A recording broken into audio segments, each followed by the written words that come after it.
আসসালামু আলাইকুম ওয়া রাহমাতুল্লাহ। বিসমিল্লাহির রহমানির রহিম। নাজাতের উপায়। হে আল্লাহ, আমার এই সত্য কথাগুলো জ্বলে উঠুক সবার প্রাণে, অন্ধকার ঝেড়ে ফেলে ছুটুক সবার আলোর ধ্যানে। আমল করে সবাই মিলে উঠব মোরা জান্নাতের ফুলবাগানে। মাল্লাহুল মাওলা ফালাহুল কুল, অর্থাৎ যে আল্লাহর হয়ে যায়, জগতের সকল জীব তার অনুগত হয়ে যায়। সুবহানাল্লাহ। আল্লাহ পাক কুরআন মাজিদে বলেন, নিশ্চয়ই যারা বলে আমাদের রব একমাত্র আল্লাহ, অতঃপর আমার আদেশ নির্দেশের উপর অটল থাকে, তাদের মৃত্যুর সময় ফেরেশতাগণ অবতীর্ণ হয়ে বলবে, তোমরা ভয় করো না, নিশ্চিন্ত হয়ো না, তোমরা বেহেশতের সুসংবাদ নাও, যা তোমাদের জন্য ওয়াদা করা হয়েছে, তাই তোমরা পাবে। আমরা দুনিয়াতে যেরূপ তোমাদের সঙ্গীরূপে ছিলাম, তদ্রূপ আখিরাতেও তোমাদের বন্ধুরূপে থাকব। তোমাদের মন যা চাইবে তাই পাবে। সূরা হামিম সিজদা ৩০।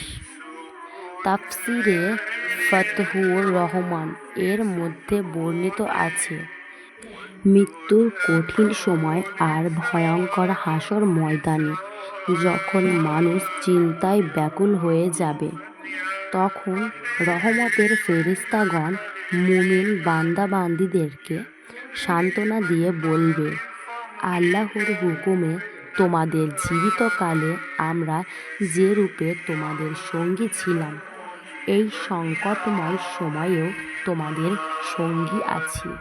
সহিহ মুসলিম শরীফে আবু হুরায়রা রাদিয়াল্লাহু তাআলা আনহু হতে বর্ণিত আছে, রাসূল করিম সাল্লাল্লাহু আলাইহি ওয়াসাল্লাম বলেছেন, যখন আল্লাহ পাক কোনো বান্দা বান্দীকে মহব্বত করেন, তখন জিবরাইল আলাইহিস সালামকে বলেন, আমি অমুক বান্দাকে মহব্বত করি, তুমিও তাকে মহব্বত করো।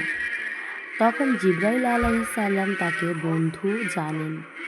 তারপর তিনি আকাশবাসী ফেরেশতাদেরকে উচ্চ স্বরে ডেকে বলেন যে, আল্লাহ তাআলা অমুক বান্দাকে মহব্বত করেন, আমিও তাকে মহব্বত করি, তোমরাও তাকে মহব্বত করো।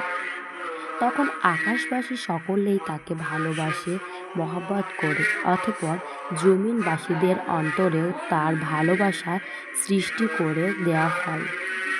নাজাতের প্রধান উপায় হল আল্লাহ পাকের হুকুমগুলি পরিপূর্ণভাবে মেনে চলা, তার সাথে বন্ধুত্ব স্থাপন করা। দুনিয়ায় হাজার হাজার বিপদে পড়েও যদি আল্লাহর সহিত মহব্বত রাখা যায়, তার নামাজ, রোজা, পর্দার হুকুম, আহকাম, জিকির, আজকার, হালাল হারাম ঠিকমতো অটুটভাবে মানা যায়, তাহলে ফেরেশতা, জিন, দেব দৈত্য, মানব দানব, পশু পাখি, কীটপতঙ্গ সকলেই তার অধীন হয়ে যায়, আর আল্লাহ ও আল্লাহর রাসূল সাল্লাল্লাহু আলাইহি ওয়াসাল্লাম তার প্রতি সন্তুষ্ট হয়ে যায়। মাওলানা রুমি মসনবী শরীফে বলেন, পাঁচ বুজুর্গি হাস্য আনন্দ, ইহাদে উহাদেও কোন, উহাদেই কোন উহাদেও। প্রকৃত বুজুর্গি হল আল্লাহর হুকুমগুলি মেনে চলা, তার ইবাদত করা, সর্বদা তার জিকির করা। তাতেই ইহকাল ও পরকালের সমুদয় বিপদ হয়ে নাজাত পাওয়া যাবে, তাতে কোনো সন্দেহ নেই। সহিহ বুখারী শরীফে হুজুর সাল্লাল্লাহু আলাইহি ওয়াসাল্লাম বলেছেন, যতক্ষণ পর্যন্ত তোমরা তোমাদের পিতামাতা ও সন্তান সন্ততি এবং যাবতীয় কিছু হতে আমাকে অত্যধিক প্রিয় না জানাবে, ততক্ষণ পর্যন্ত তোমরা প্রকৃত ঈমানদার হতে পারবে না। আল্লাহ তাআলা সহিত প্রকৃত মহব্বত রাখতে পারলে অসীম শান্তি লাভ করা যায়। তার উজ্জ্বল দৃষ্টান্ত দেখুন। আইয়ুব আলাইহিসসালাম এর 7টি সন্তানের মাথায় ছাদ ভেঙে পড়ে, একসাথে মারা যায়।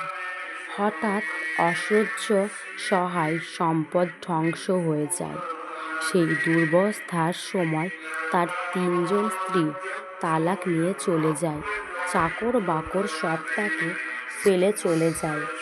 তার শরীর মোবারক পচে পোকায় ভরে যায়। সবাই তাকে দেশ থেকে তাড়িয়ে দেয়। সেই অসহায় অবস্থায় একমাত্র বিবি রহিমা তাকে জঙ্গলে নিয়ে সঙ্গিনী করে কষ্ট করে কাজ করে খাওয়ায়। সেই হৃদয় বিদারক কাহিনী শুনাইলে পাষাণ হৃদয়ও গলে যায়। তিনি সুদীর্ঘ 18 বৎসর যাবৎ অসহনীয় কঠিন যন্ত্রণা ভোগ করেও আল্লাহ তাআলার উপর অটল মহব্বত রেখেছিলেন। আল্লাহর হুকুম আহকাম মেনেছিলেন। সেজন্যই আল্লাহ পাক তাকে পূর্বের চেয়েও দ্বিগুণ পরিমাণ ধন দৌলত সন্তান সন্ততি দান করেছিলেন এবং তার বাড়িতে স্বর্ণবৃষ্টি পড়েছিল। যেদিন তিনি 18 বৎসর পর রোগমুক্ত হয়েছিলেন, সেদিন আল্লাহ পাক তাকে ডেকে বলেন, পরে আইয়ুব, রব্বি আন্নি মাসানিয়ান দুররু ওয়া আনতা আরহামুর রাহিমিন। হে প্রতিপালক, আমাকে রোগ যন্ত্রণায় ধরেছে এবং তুমি অনুগ্রহকারীগণের মধ্যে সর্বাপেক্ষা অধিকতর অনুগ্রহকারী। সূরা আসিয়া আয়াত নম্বর 80। বালা মুসিবতের সময় এই আয়াত পড়লে উদ্ধার পাওয়া যায়।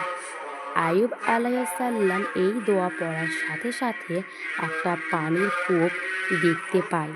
তিনি সেই পানি দিয়ে গোসল করার সাথে সাথেই মুক্তি লাভ করেন এবং পূর্বের চেয়েও ভালো স্বাস্থ্য ফিরে পান। ভিডিওটা ভালো লাগলে লাইক, কমেন্ট, শেয়ার করে দিও।